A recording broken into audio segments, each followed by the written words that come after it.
মৰমৰ ছাত্ৰ-ছাত্ৰীসকল আজি মই তোমালোকৰ লগত আমাৰ HSLC অসমীয়া ৰচনাৰ বিষয়ে আলোচনা কৰিম। অসমীয়া ৰচনা খুবেই দৰকাৰী আৰু এই ৰচনা ক্লাছ 9, 10, 11, 12 এই চাৰিটা ক্লাছতে আহে আৰু তোমালোকৰ ৰচনাত সবতকৈ বেছি নম্বৰ থাকে। আমাৰ এছেট থাকে কিমান থাকে 8 মাৰ্কস আৰু এটো হৈছে আমাৰ কমন মাৰ্কস। যিখিনি ছাত্ৰ-ছাত্ৰীয়ে এই 8 মাৰ্কসটো পাব পাৰিব তেওঁলোকে আসামিজৰ বিষয়ে লেটাৰ মাৰ্কস পাব পাৰিব অৰ্থাৎ 80% পাব পাৰিব। আৰু এই ৰচনা আমি কোনখিনিনো কমন কৰিব ৰচনা কেনে ধৰণে পঢ়িম তাৰ বিষয়ে মই আলোচনা কৰিম। আৰু আমাৰ 9ৰ হাফিয়েলি পৰীক্ষা আছে, 10ৰো আমাৰ হাফিয়েলি লগতে আমাৰ টেষ্ট আৰু মেট্ৰিক আহি আছে, হাই সেকেন্ডাৰীলৈকে মই কৈছো। গতিকে ৰচনাৰ প্ৰতি খুবেই মনোযোগ দিবা। ৰচনা লিখাৰ কেইটামান নিয়ম আছে মই তোমালোকক অতি চমুকে কৈ দিম, তোমালোকে চাবা আৰু এবাৰ সম্ভাৱ্য কি ৰচনা আহিব পাৰে মই তাৰ বিষয়ে আলোচনা কৰিম। তোমালোকে মন দি চাই যাবা। এবাৰ আমাৰ আৰু ৰচনা যেহেতু আমাৰ ইংলিছ মিডিয়াম অসমীয়া মিডিয়াম বুলি কোনো কথা নাই, যে অসমীয়া মিডিয়াম হলো আমাৰ ৰচনাৰ 8 মাৰ্কস কমন। গতিকে 8 মাৰ্কসৰ কাৰণে তোমালোকে প্ৰথমতে চাবা যে তোমাৰ জীৱনৰ লক্ষ্য। এখন ইম্পৰ্টেন্ট ৰচনা তোমাৰ জীৱনৰ লক্ষ্য। আৰু ইয়াত তোমালোকে এটা বস্তু চাবা যে আমাৰ ৰচনা লিখিবলৈ দিওঁতে সদায় কি কৰে আমাৰ কেইটামান পইণ্ট দি দিয়ে।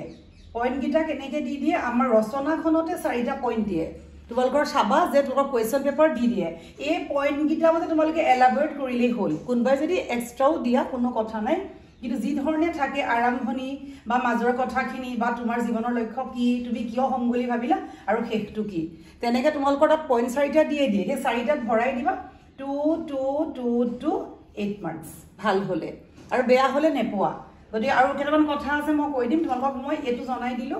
আৰু ইয়াৰ লগত তোমালোকৰ ইয়াত তোমালোকে তোমাৰ জীৱনৰ লক্ষ্য আৰু তোমালোকে পঢ়িবা তোমাৰ প্ৰিয় গ্ৰন্থ দেই, তোমাৰ প্ৰিয় গ্ৰন্থ।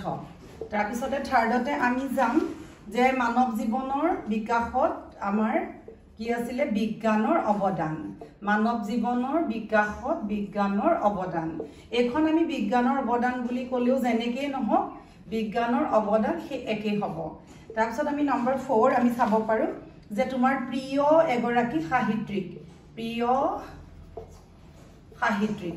তাৰপিছত আমাৰ আৰু আহিব ইয়াৰ লগতে 5 নম্বৰৰ মই আৰু এখন দি দিছোঁ যে ছাত্ৰ আৰু সমাজ সেৱা দেই, এইটো মোষ্ট ইম্পৰ্টেণ্ট, ছাত্ৰ আৰু সমাজ সেৱা। তাৰপিছতে আমাৰ কুটিৰ শিল্প বুলি এখন আছে, গতিকে তোমালোকে কুটিৰ শিল্পখন কৰিবা, কুটিৰ শিল্প।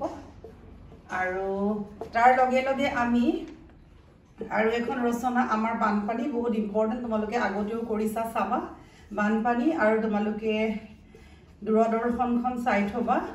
আৰু ইয়াৰ লগতে আমাৰ আৰু এখন আহিব বাতৰি কাকত। এইখিনি ইম্পৰ্টেণ্ট তোমালোকে চাই থবা।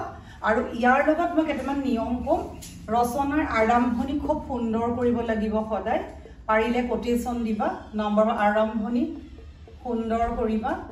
তাৰপিছতে বানান তোমালোকে শুদ্ধ কৰিবা, বানান শুদ্ধ কৰিবা। আৰু 3 নম্বৰতে তাত তোমালোকে আৰু কি কৰিবা আৰু সহজ সৰল ভাষা, সহজ সৰল ভাষা হ'ব লাগিব। আৰু তোমালোকৰ সামৰণিও অতি সুন্দৰ কৰিবা। এইখিনি আছিলে তোমালোকৰ ৰচনা সম্বন্ধীয় আপডেট। তোমালোকে লগৰ লগত এইটো শ্বেয়াৰ কৰিবা ভিডিঅ'টো, কিবা থাকিলে কমেণ্ট কৰি সুধিবা। নতুনকৈ অহা সকলে ছাবস্ক্ৰাইব কৰিবা। Thank U.